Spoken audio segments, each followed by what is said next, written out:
She smiled as if nothing had happened. 300 people applauded. Then she looked straight at me and called me her dear friend. In that instant, everything I had built for her became the weapon that would destroy her. But what she slipped onto my chair moments later changed everything. And no one in that room was ready for what came next. 2 days later, he walked into lunch and froze at what waited on his chair. The envelope on my chair was black leather, embossed gold lettering. "Open it," my fiancé said from the podium, grinning into the microphone. I stood there in the Watergate Hotel ballroom, 300 people staring at me, and felt my throat close. This was supposed to be my engagement celebration, our engagement celebration, but Olivia hadn't introduced me as her fiancé. She called me my dear friend Ethan, for times in the past hour. Now she was pointing at me like I was part of the entertainment. "Go on, Ethan, open it. I promise it's not a breakup letter." The room laughed. I picked up the envelope. My hands were steady. That surprised me. Inside was a single card, heavy stock, expensive. "Thank you for your generous support of Olivia Park's mayoral campaign. Your contribution of $850,000 has been noted. We look forward to your continued patronage." Below it, in Olivia's handwriting, "You've been such a good little donor. Don't worry, I'll find someone worthy of standing beside me." She was smiling, waiting for me to react, to break down, to make a scene she could use later. He got emotional, poor thing. Instead, I smiled back. "You're right," I said, voice carrying clearly across the ballroom. "You do need someone worthy." I walked out. Behind me, I heard confused murmuring. Olivia's voice calling my name, sweet and concerned. Her public voice, the one she used for cameras. I kept walking. In the parking garage, I sat in my 12-year-old Subaru Outback and made 3 phone calls. The first was to my attorney. "Benjamin, it's Ethan Caldwell. Execute the extraction protocol for Olivia Park." Everything. Immediately. Benjamin Foster had been my family's attorney for 23 years. Former federal prosecutor. Current partner at Foster and Hale. "Understood," he said. "The Super PAC funding? Terminate it. Tonight, before midnight. The campaign headquarters lease? Her name is on it, but my trust owns the building. Initiate eviction proceedings.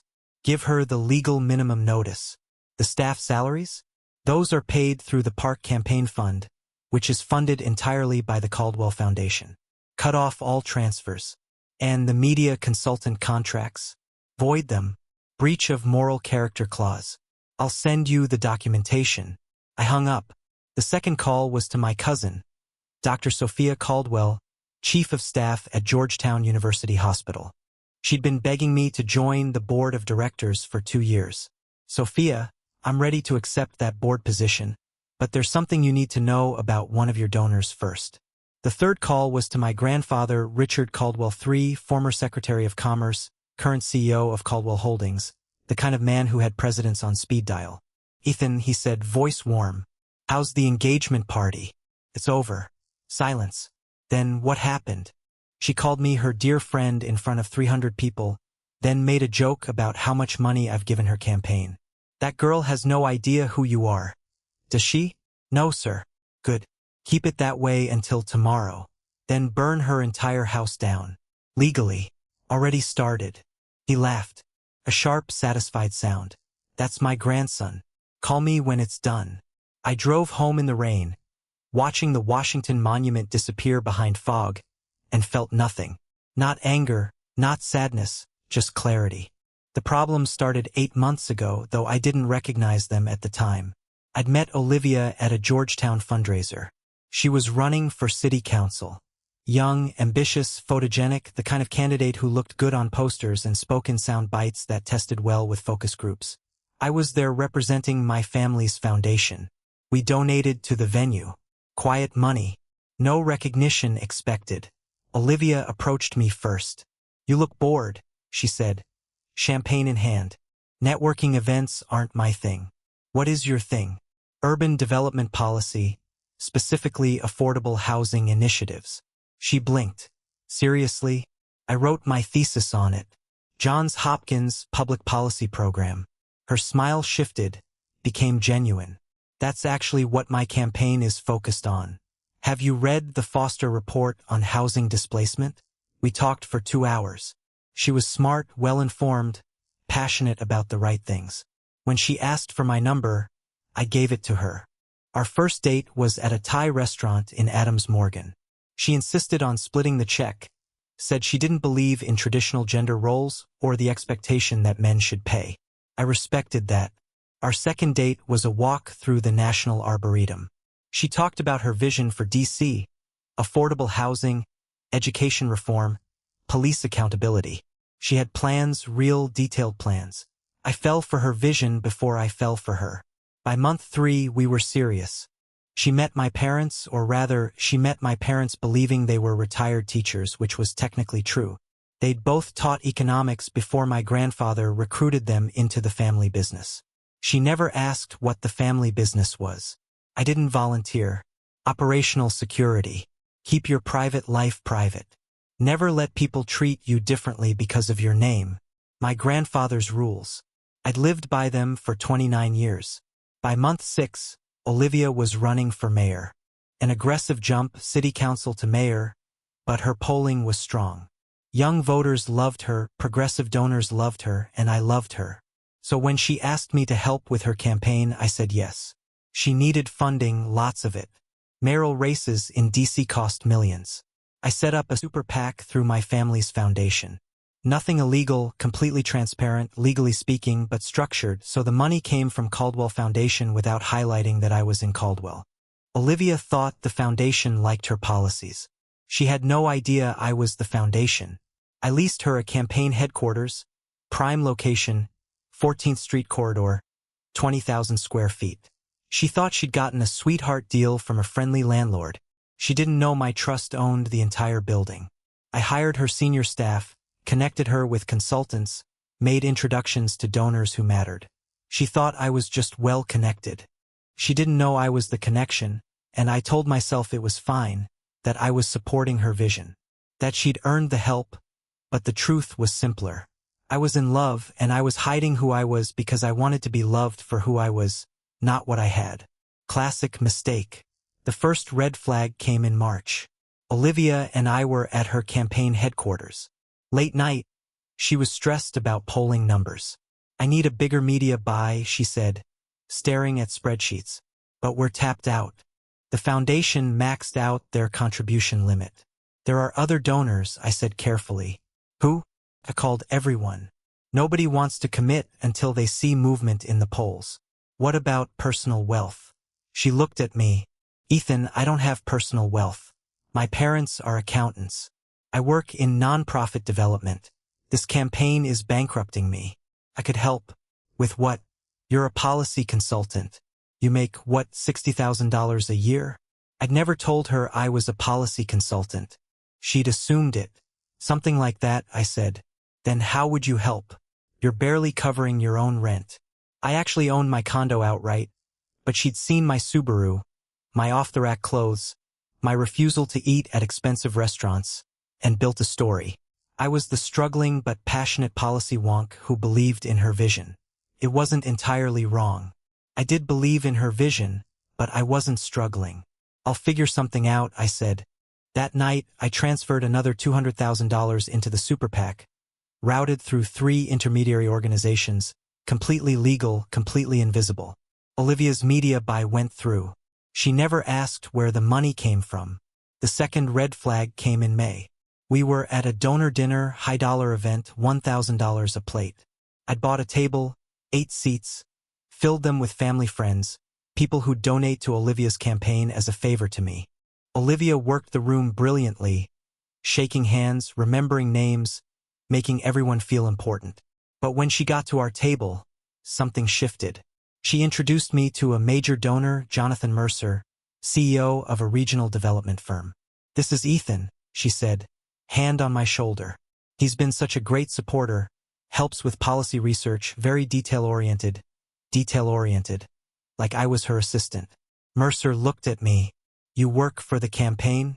"I volunteer." "Ethan's very passionate," Olivia said, squeezing my shoulder. "He does a lot of the boring work nobody else wants to do." The table laughed politely. I forced a smile. Later that night, in her apartment, I brought it up. Why did you introduce me like that? Like what? Like I'm your intern? She frowned. Ethan, you're being sensitive. I was complimenting you. You do help with policy research. You made it sound like that's all I do. Isn't it? I stared at her. Olivia, I'm your fiancé, right? And you're also my policy volunteer. Those aren't mutually exclusive. You didn't introduce me as your fiancé because it was a donor event.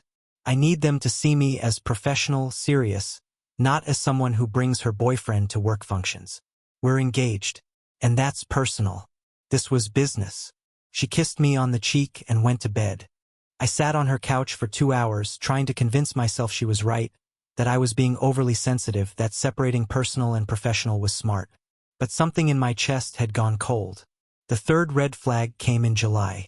Olivia's campaign was gaining momentum. She'd pulled ahead in 3 polls.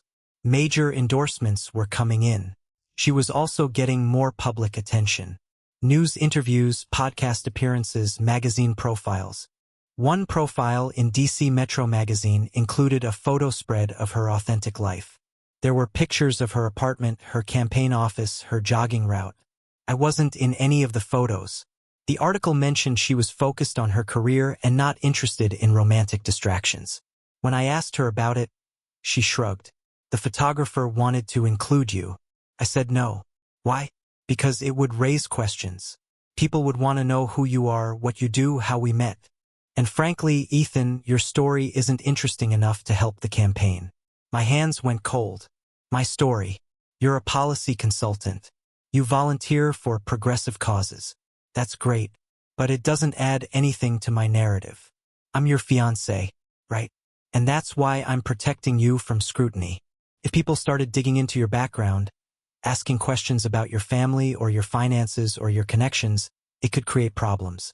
What kind of problems? The kind where people accuse me of nepotism or favoritism or being funded by secret money. I almost laughed. Olivia, you are being funded by secret money. What? The super PAC. The foundation donations. The headquarters lease. Where do you think all of that came from? She stared at me. From people who believe in my vision. Right? People. Not person. Ethan, what are you saying? I nearly told her everything right there. Nearly explained that I was the Caldwell behind Caldwell Foundation. That my family's money built half of Northwest DC. That I could make or break her campaign with a single phone call. But something stopped me. Pride. Stubbornness. The desperate hope that she'd see me without needing to know my bank balance. Nothing. I said. Forget it. She studied me for a moment, then smiled. You're stressed. The campaign is stressful. I get it. Why don't you take a few days off from volunteering? Recharge. I'll handle things. Take a few days off. From supporting the campaign I'd funded. From helping the candidate I'd built. Sure, I said. Good idea. I didn't volunteer for the next week. She didn't notice.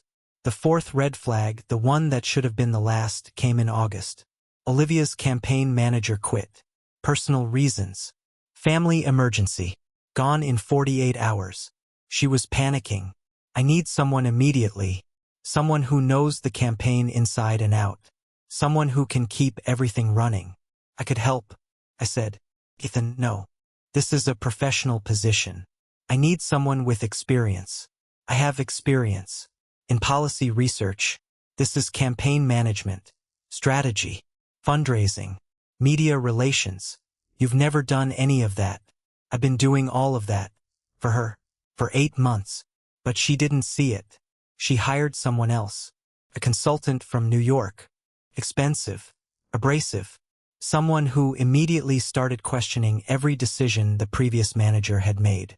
Including the building lease. This is way too good to be true. The new manager, Victoria Hayes, 20 years in political consulting, told Olivia in a meeting I was volunteering at. Who's the landlord?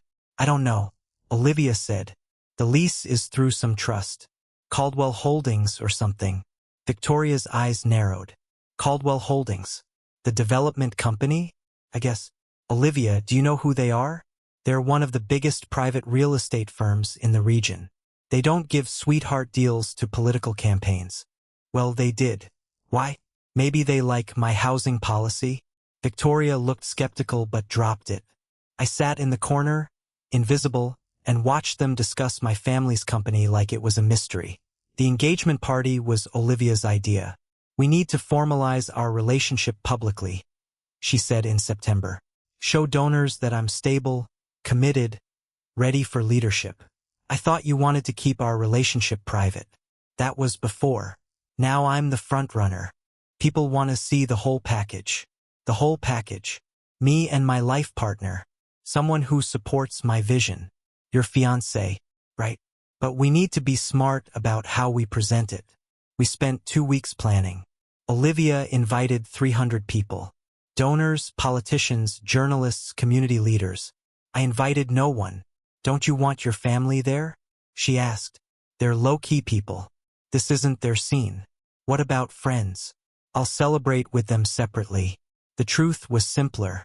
I didn't want my grandfather showing up and accidentally revealing who I was.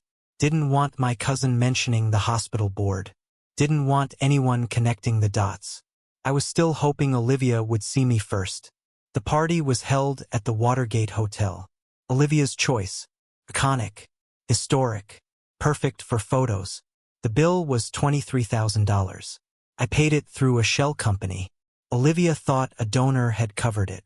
The night of the party, I arrived early. Wore my best suit. Navy. Well-fitted. Nothing flashy. Olivia was already there, holding court with reporters. She looked stunning. Red dress. Perfect makeup. The kind of woman who photographed like a magazine cover. When she saw me, she smiled. But her eyes flicked to someone behind me. A photographer. And her smile shifted. Became performative. Ethan. She kissed my cheek. You made it. Of course. Go mingle. I need to finish these interviews. I mingled. Talked to donors I'd helped recruit. Staff I'd helped hire. Consultants I'd connected her with. None of them knew who I was. At 7 p.m., Olivia took the stage. Thank you all for being here tonight. This campaign has been incredible. And it's because of people like you. People who believe in a better DC. Applause. I also want to acknowledge someone special. My dear friend Ethan, who's been such a wonderful supporter. She pointed at me. Dear friend. Not fiancé. Not partner. Friend. The room clapped politely. I stood there, feeling something crack in my chest. She continued, Ethan has helped with policy research, volunteer coordination, all the unglamorous work that makes campaigns run. He's been a great asset to the team. Asset to the team. I looked at my hand. The engagement ring I'd bought her. 3 months' salary by traditional standards. Though that calculation didn't mean much for me. Was on her finger. But she hadn't mentioned our engagement. After the speech, I found her in the back hallway. Olivia. Ethan. Great event, right? You called me your friend. What? You introduced me as your dear friend. Not your fiancé. She blinked. Oh, right. I thought about saying fiancé, but it felt too personal for a campaign event. This is our engagement party. It's a donor appreciation event that doubles as our engagement party. You invited 300 people to celebrate our engagement and didn't mention we're engaged. Her expression hardened. Ethan, don't do this. Not tonight. Do what? Make everything about you. This is my night. My campaign. My moment. I thought it was our moment. It would be if you'd done anything worth acknowledging. The words hit like a physical blow. Excuse me? Look, Ethan. I appreciate what you do. I really do. But let's be honest. You're a volunteer. Policy researcher. You're not a major donor. You're not a political operative. You're not someone these people need to know. Olivia, I need to be smart about optics. If I introduce you as my fiancé, people will ask questions. What does he do? How much does he make? Is he using her for political access? I can't afford those questions right now, so you're hiding me. I'm protecting both of us. By pretending I don't exist. By keeping our personal relationships separate from my professional life. She touched my arm. Ethan, please, try to understand. This campaign is everything to me. I need people to see me as strong, independent, someone who earned this, Not someone who got help from a boyfriend. I'm not your boyfriend. I'm your fiancé. And that's beautiful.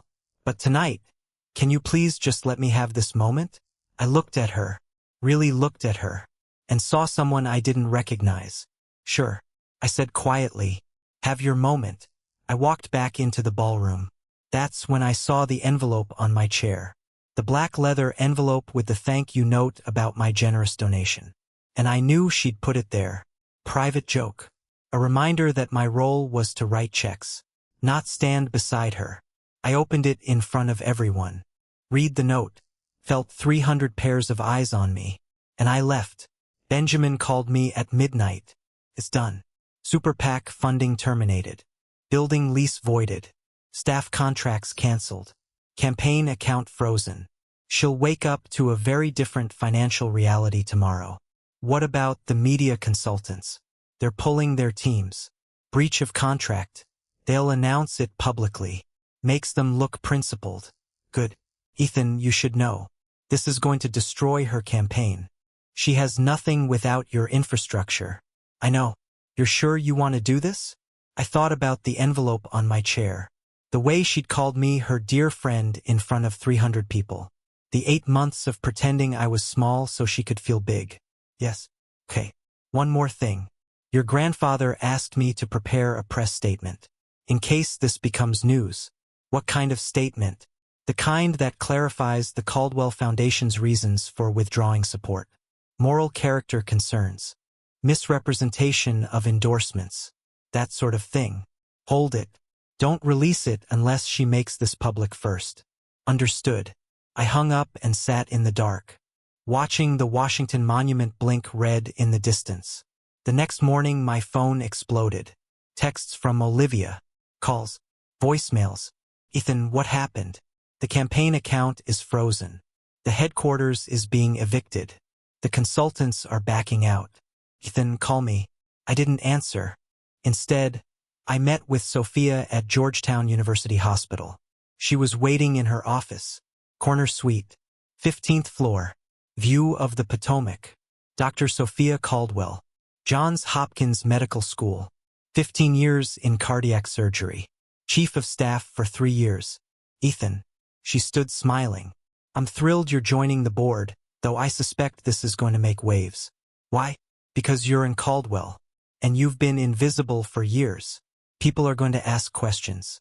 Let them. She studied me. What happened? Someone needed to learn what I'm worth. The fiancé? Ex-fiancé. Sophia's smile went sharp. Good. She never deserved you. The board announcement went out that afternoon. Georgetown University Hospital is pleased to welcome Ethan Caldwell III to its board of directors. Mr. Caldwell serves as managing director of the Caldwell Foundation and brings extensive experience in urban development policy and philanthropic strategy. It was a small announcement, buried in the hospital's press releases. But in D.C., small announcements reach the right people quickly. By 5 p.m., 3 journalists had called me. By 6 p.m., someone had connected the dots between Ethan Caldwell and Caldwell Holdings. By 7 p.m., someone had connected Caldwell Holdings to Olivia's campaign headquarters. By 8 p.m., the story broke. D.C. Mayoral candidate loses major financial backing after personal dispute. Sources confirm that Caldwell Foundation, primary funder of Olivia Park's mayoral campaign, has withdrawn all support following an undisclosed incident. The foundation, controlled by the prominent Caldwell family, had contributed nearly $850,000 to Park's campaign through a super PAC. Ethan Caldwell III, grandson of former Commerce Secretary Richard Caldwell, was recently engaged to Park. The engagement has reportedly been terminated. Olivia called me 17 times that night. I didn't answer. Day 2 brought the collapse. Olivia's campaign released a statement. I am deeply disappointed by the Caldwell Foundation's decision to withdraw support. Their funding was never conditional on my personal relationship with Mr. Caldwell, and I question the ethics of using donor money as leverage in a private dispute. It was the wrong move.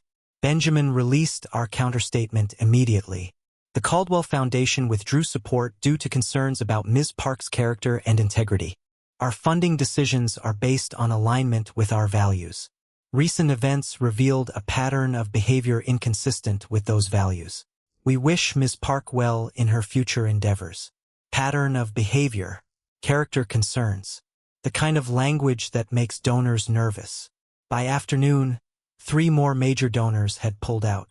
By evening, her campaign manager, Victoria Hayes, had resigned. Her statement was damning. I joined the Park campaign believing in her vision for D.C. However, I cannot in good conscience continue working for a candidate who misrepresents her relationships and funding sources to voters. The public deserves honesty from its leaders. Olivia's campaign was hemorrhaging. Staff quit, volunteers disappeared, polling dropped 12 points in 3 days, and she still didn't understand why. The lunch was her campaign's attempt at damage control. A grassroots supporter appreciation event at the Hamilton. 50 donors. Small dollar contributors. The kind of people who gave $25 or $50 because they believed in her message. She'd advertised it as intimate and authentic. I wasn't invited, but Benjamin called me that morning. Ethan, something you should know. Olivia's planning to make a speech at her lunch event today. About you. What kind of speech? The kind where she paints herself as the victim. You as the vindictive ex who sabotaged her campaign. She's going to position this as a feminist issue. Powerful man trying to destroy successful woman. My jaw tightened. She's going to lie. Publicly. Then I need to be there. I was hoping you'd say that. I'll meet you there. Bring Daniel from our litigation team. And Ethan wear the navy suit. The one you wore to your grandfather's state dinner. Why? Because you need to look like who you actually are. I arrived at the Hamilton at noon. The event was in a private room. Glass walls. I could see Olivia inside, smiling and shaking hands with supporters. She looked confident, energized, like she thought this would be her comeback moment. Benjamin and Daniel were waiting outside. Daniel Park, no relation to Olivia, had been with Foster and Hale for 8 years. Former DOJ prosecutor. The kind of attorney who made judges nervous. Everything's ready, he said, handing me a black leather folder. Documentation is thorough. We have receipts, wire transfers, lease agreements, communication logs. Everything time-stamped and notarized. And the other thing is handled. I walked into the room. Conversations stopped. Heads turned. Olivia was mid-sentence with a donor. She froze when she saw me. I found a seat in the back. Benjamin and Daniel flanked me. Olivia recovered quickly. Her public smile clicked into place. Ethan, what a surprise. I didn't know you were coming. I wasn't invited. But I thought I should hear what you have to say. Her smile flickered. Of course. You're always welcome. She turned back to her supporters. But her movements were less confident. She kept glancing at me. Lunch was served. Salad. Salmon. Wine. I didn't touch mine. At 12:30, Olivia stood to speak. Thank you all for being here. These past few days have been difficult. As many of you know, my campaign faced unexpected financial challenges when a major donor withdrew support. Sympathetic murmurs from the crowd. What you might not know is that this donor was my former fiancé, Ethan Caldwell. She gestured toward me. Ethan and I had a relationship. I cared about him deeply. But when I chose to keep our personal lives separate from my campaign, when I chose to maintain my independence and my integrity, he used his family's wealth to punish me. The room gasped. He withdrew nearly $1 million in funding. He evicted my campaign from our headquarters. He used his connections to destroy relationships with consultants and media partners, all because I wouldn't let him control me. She was crying now, actual tears. This is what women face in politics. When we refuse to be controlled. When we insist on our own power. Powerful men try to destroy us. Applause. Some people were standing. Olivia looked at me. Ethan, if you're here to intimidate me, it won't work. I'm not afraid of you or your family's money. I'm going to rebuild this campaign and I'm going to win. Because DC deserves a leader who can't be bought or controlled. The room erupted. I waited for the noise to settle. Then I stood. May I respond?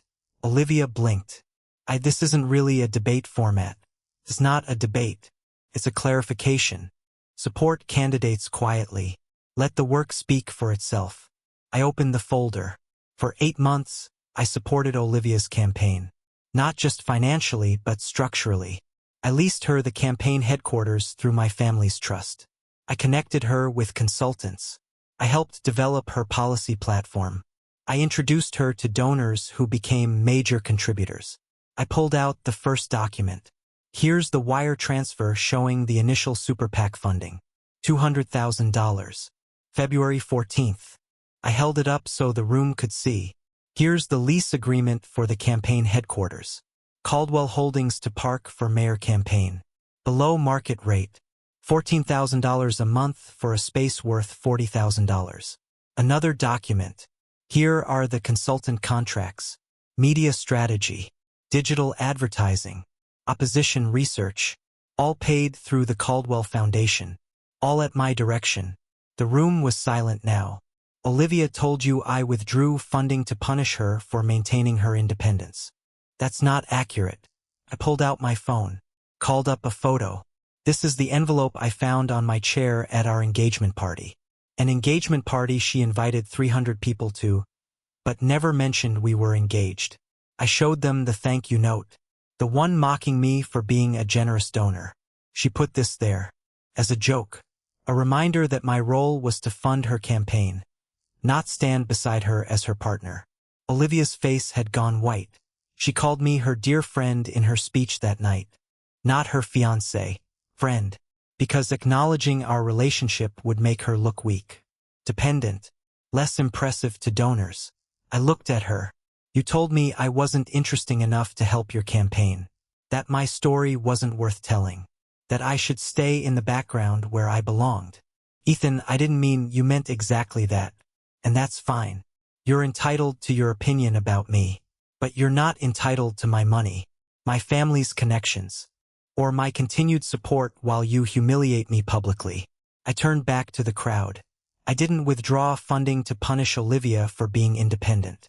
I withdrew funding because she treated me like an ATM while presenting herself as self-made. She built her campaign on my family's infrastructure while telling voters she'd done it all herself. I pulled out one final document. This is a statement from Victoria Hayes, Olivia's former campaign manager. She resigned because, and I'm quoting here, candidate Park systematically misrepresented the sources and extent of her campaign funding, creating ethical concerns about transparency and honesty with voters. I said it on the table. So yes, I withdrew my family's support. Not because Olivia refused to be controlled, but because she was dishonest. With voters, with donors, with me. Silence. Then someone in the back started clapping. Slowly at first. Then others joined. Not everyone, but enough. I walked toward the door. Benjamin and Daniel followed. Olivia called after me. Ethan, wait. Please. Let me explain. I stopped. Turned. You've had 8 months to explain. To see me. To introduce me as your fiancé instead of your intern. You made your choice. I made a mistake. You made a lot of mistakes. But the biggest one was thinking I'd stay invisible forever. I walked out of the Hamilton into the bright October sunlight. Behind me I heard chaos. Shouting. Crying. Benjamin put his hand on my shoulder. Well done. Is it over? Politically, yes. Her campaign is finished. But there's going to be fallout. Media coverage. Maybe legal action from donors who feel misled. Let them sue. We have documentation for everything. And personally? What do you mean? How do you feel? I thought about it. 8 months of supporting someone who saw me as a tool. 8 months of being small so she could feel big. 8 months of believing that if I just gave enough, did enough, she'd eventually see me. Relieved. I said finally. I feel relieved. The media firestorm lasted a week. Olivia gave 3 interviews trying to defend herself. Each one made things worse. She called me controlling, manipulative, vindictive. She suggested my family was trying to buy political influence. She implied I'd threatened her.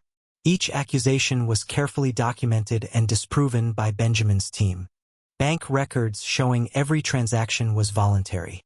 Email showing I'd never asked for political favors. Text messages proving she'd requested and received every bit of support I'd given. By day 5, her remaining donors had withdrawn. By day 7, her primary opponent had pulled ahead by 23 points. By day 10, Olivia dropped out of the race. Her statement was brief. After careful consideration, I've decided to suspend my mayoral campaign. This race has become about my personal life rather than my vision for DC. I wish the best for all candidates moving forward. She didn't apologize. She didn't acknowledge the misrepresentation. She simply disappeared from public life. 3 months later, I sat in my grandfather's study. Richard Caldwell III, 81 years old, sharp as ever. You handled it well, he said, pouring bourbon. Better than I would have at your age. I made mistakes. Only one. You trusted someone who hadn't earned it. I loved her. Love and trust aren't the same thing. Love is what you feel. Trust is what you build. She never built it. He handed me the glass. Your grandmother taught me that. When we got married, she had more money than I did. Old railroad family. She could have held it over me. Could have made me feel small. She didn't. Never once. Because she understood that marriage is a partnership. Money doesn't matter. Power doesn't matter. What matters is whether you make each other bigger or smaller. He sipped his drink. Olivia made you smaller every day. And you let her. Because you thought that's what love required. I wanted her to see me. She did see you. She saw an opportunity. Someone she could use without acknowledging. That's not love, Ethan. That's exploitation. He set down his glass. Your grandmother used to say the truest test of character is how people treat those they think can't help them. Olivia thought you couldn't help her. Or rather, that you could only help her by staying invisible. So she treated you like you were nothing. And when she found out who I really was, she still treated you like nothing. Because that's who she is. We sat in comfortable silence for a while. What now? He asked finally. I don't know. Focus on the foundation. Maybe actually do policy work instead of funding other people's campaigns. Good. You're better at policy than you ever were at politics. Was I bad at politics? No. But you're honest. Politics requires performance. You hate performing. He refilled my glass. Here's my advice since you didn't ask for it. Find someone who wants you visible. Someone who's proud to stand beside you, not in front of you or behind you. Someone who makes you bigger just by being there. Did you find that? I married it. 53 years. Best decision I ever made. I left his house that night and drove through Georgetown. Past the university where Olivia and I used to walk. Past the Thai restaurant where we'd had our first date. Past the apartment she'd lived in when I'd thought I'd found something real. And I felt nothing. No anger. No sadness. No regret. Just the quiet certainty that I'd done the right thing. 6 months after the engagement party, I got a letter. Plain envelope. No return address. Inside was a single page. Handwritten. Ethan, I know I don't deserve a response. I probably don't deserve to write this. But I need you to know. I'm sorry. I've spent 6 months in therapy trying to understand why I treated you the way I did. My therapist says it's about control, insecurity, imposter syndrome, fear that if people knew I'd had help, they'd think I didn't deserve my success. None of that excuses what I did. You gave me everything. Your money, your time, your trust, your love. And I repaid you by making you invisible, by pretending you didn't matter, by treating you like a resource instead of a person. I destroyed us. I destroyed my campaign. I destroyed any chance of being the leader I claimed I wanted to be. I'm not asking for forgiveness. I don't deserve it. I'm just asking that you know. I see you now. I saw you then too, if I'm honest. I just didn't want to admit how much I needed you, because needing you made me feel weak. I was wrong. You weren't the one who needed to be invisible. I was. Take care of yourself, Ethan. You deserve someone who sees you from the start. Olivia. I read it twice. Then I folded it carefully and put it in a drawer. Not because I wanted to forgive her, but because it was proof that the truth had finally landed. And sometimes that's all the closure you need. 1 year later, I met someone new. Her name was Emma. She was an urban planner. Met her at a Georgetown policy conference. She asked about my work and I told her the truth.